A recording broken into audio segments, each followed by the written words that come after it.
English बोलायला सुरुवात करायची असेल तर सर्वात पहिला आणि सर्वात इम्पॉर्टंट वर्ब म्हणजे टू बी.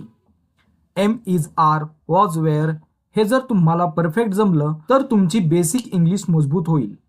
आज आपण हा टॉपिक एकदम क्लिअर करणार आहोत. युजेस, एक्झाम्पल्स, मिस्टेक्स आणि प्रॅक्टिस सोबत. रेडी आहात ना? Let's begin. तर what is to be? To be म्हणजे काय? टू बी म्हणजे असणे, आहे, आहेत. याचा वापर आपण कुणाची ओळख सांगण्यासाठी, स्थिती सांगण्यासाठी, जागा, वय, भावना सांगण्यासाठी करतो. तर प्रेझेंट टेन्समध्ये 3 फॉर्म पडतात. आय सोबत आपण एम वापरतो. ही शी इट सोबत आपण इज वापरतो. यू वी दे सोबत आपण आर वापरतो. आपल्याला सर्वात अगोदर सब्जेक्ट ओळखणं ही खूप महत्वाची आहे.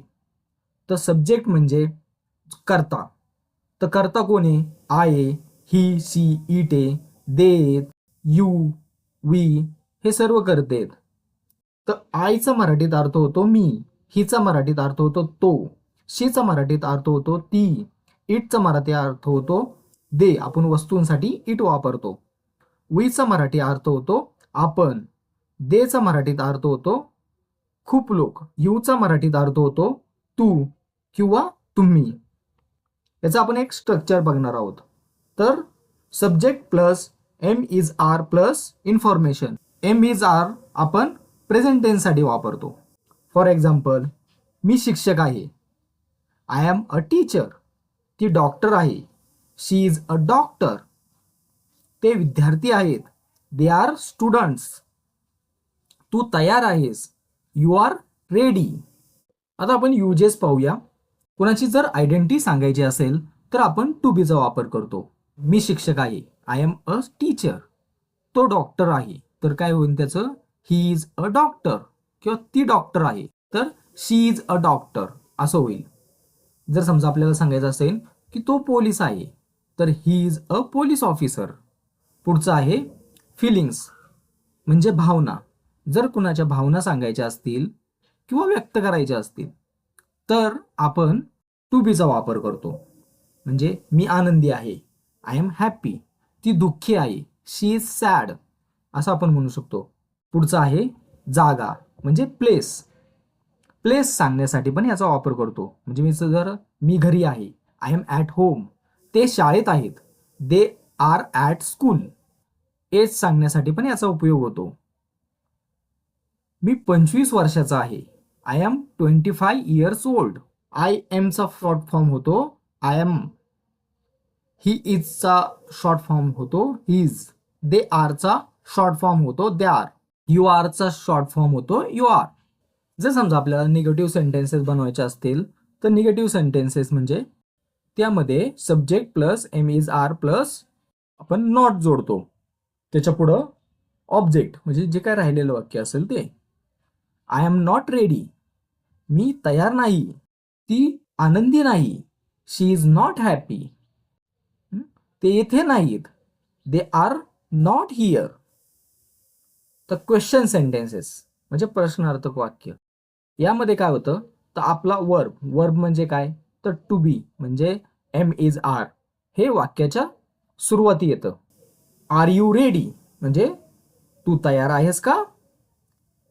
Is he a teacher. ते शिक्षक आहेत का? आता पुढं आपण पाहूया पास्ट फॉर्म. पास्ट फॉर्म मध्ये आपण एम इज आरच्या जागी वॉज वेअर यूज करतो. तर आय, ही, शी, इट याच्या बरोबर वॉज आपण वापरतो आणि यू, वी, दे या समोर आपण वर वापरतो. तर I was at home yesterday. मी काल घरी होतो. दे वर हॅपी. ते आनंदी होते. ही झाली त्याची एक्झाम्पल्स. फ्युचर फॉर्ममध्ये विल बी हे सगळ्या सब्जेक्ट समोर येतं. म्हणजे I, he, she, it, we, they, you या सर्व सब्जेक्ट समोर आपण किंवा कुणाचं नाव असेल विल बी हेच वर्ब वापरतो. फॉर एक्झाम्पल आहे मी उद्या तिथे असेल. I will be there tomorrow. आता पुढं आपण पाहूया देअर इज किंवा देअर आर. हे जर समजा येत असेल सुरुवातीला तर त्याच्या समोर पण आपण am is are was, were, will be यांसारखे वर्ब टू बी वर्ब वापरू शकतो. तर टेबलावर एक पुस्तक आहे. There is a book on the table. बागेत 2 मुले आहेत. There are 2 boys in the garden. आपण असं म्हणू शकतो. तर कॉमन मिस्टेक्स आहेत, जसे की ही नंतर आपण इज वापरतो, तर ही आर हॅपी होत नाही, तर ही इज हॅपी होतं, म्हणजे तो आनंदी आहे. तर आय नंतर एम वापरतो आपण, आय नंतर इज येत नाही. यासारख्या कॉमन मिस्टेक्स आहेत काय, ते आपण नाही केल्या पाहिजेत. तर प्रॅक्टिससाठी हे तुम्ही मला कमेंट सेक्शनमध्ये सांगा की आम्ही व्यस्त आहोत याचं इंग्लिशमध्ये काय होईल. ती सुंदर आहे याचं इंग्लिशमध्ये काय होईल. ते ऑफिसमध्ये आहेत त्याचं इंग्लिशमध्ये काय होईल हे तुम्ही मला कमेंट सेक्शनमध्ये सांगा. आज आपण टू बी पूर्ण डिटेलमध्ये शिकलो. Am is, are, was, were, will be, negative, question, there is, there are सगळं क्लिअर केलं. जर हा व्हिडिओ तुम्हाला हेल्पफुल वाटला असेल तर लाईक करा, कमेंटमध्ये एक सेंटेन्सेस लिहा आणि चॅनलला सबस्क्राईब करायला विसरू नका. पुढच्या व्हिडिओमध्ये आपण टू हॅवची प्रॅक्टिस घेणार आहोत. थँक्यू.